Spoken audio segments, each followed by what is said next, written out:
Carolina.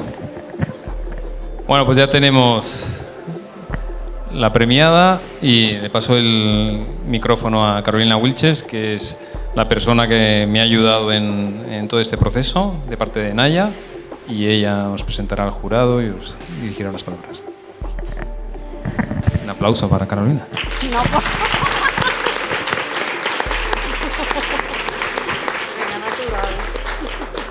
Bueno, muchas gracias a todos por estar aquí. Ha sido un gusto participar como empresa a nombre de Eastman y de nuestra fibra Naya y con nuestro team aquí presente. Hemos sufrido conjuntamente con Jorge para montar este proyecto. Felicidades a todas vosotras.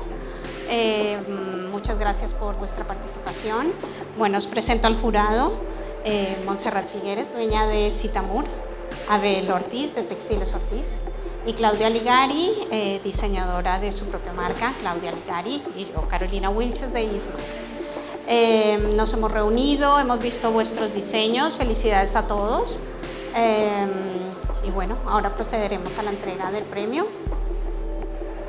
Bueno, felicidades a todas las diseñadoras y a todos los modelos, ha sido todo fantástico, ha estado muy igualado, pero por unanimidad la ganadora es Mariona García.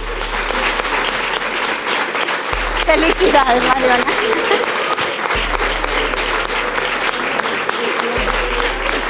Felicidades.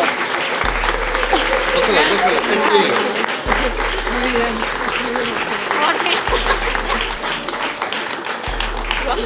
Enhorabuena. Bueno, enhorabuena y bueno, gran trabajo. Ha sido una decisión unánime, así que...